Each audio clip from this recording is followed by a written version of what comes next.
tu veux. Ça tourne.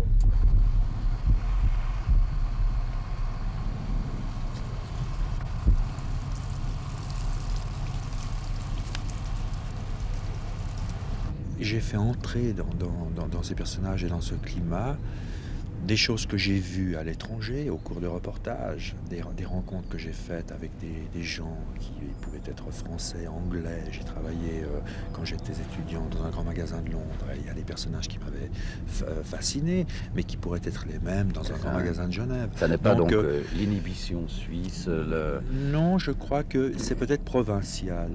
Et pourquoi pas de l'aider. Encore merci. Bien parlé, Rémi. Mais l'émotion, ça creuse. Mon général, la troupe meurt de soif, mais ne se rend pas. Et si nous allions prendre le place César? Oh, c'est une bonne idée. Oui, oui, bien sûr. Bien coupé.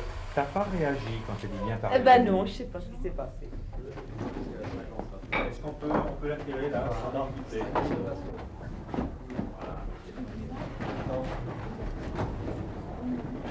Voilà. On se met là.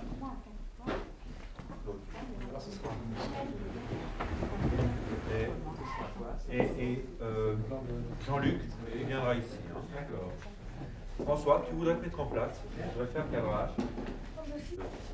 Toute petite réaction.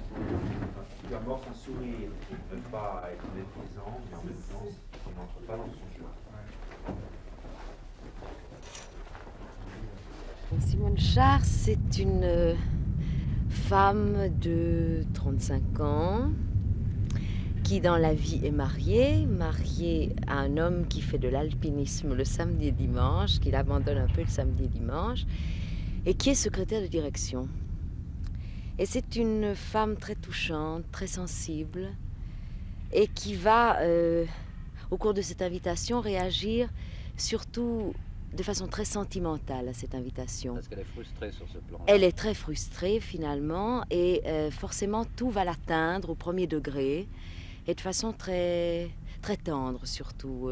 C'est sur ce plan-là qu'elle va réagir. Elle est prête pour une aventure. Elle est tout à fait prête pour une aventure. Elle regrette un peu, si on veut, son forme d'adolescence et de jeunesse, parce qu'elle voit que la jeunesse qu'elle a autour d'elle se conduit de façon plus décontractée, plus franche qu'elle n'aurait pu le faire à son époque.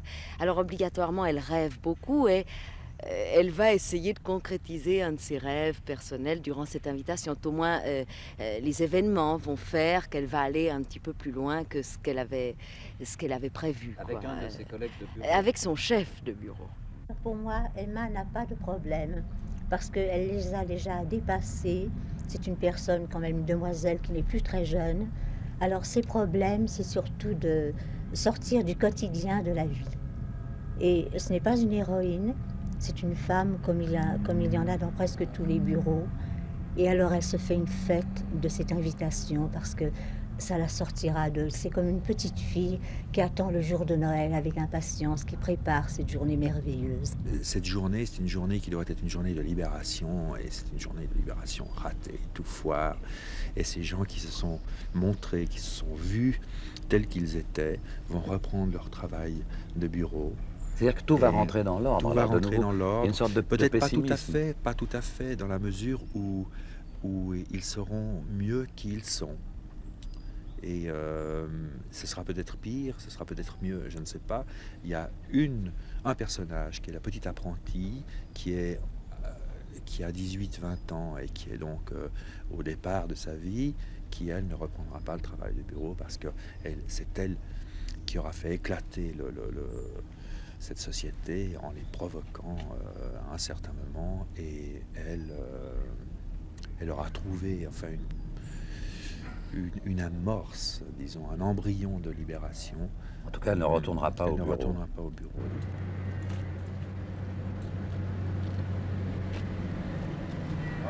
Rémi, tu feras ça. Oui.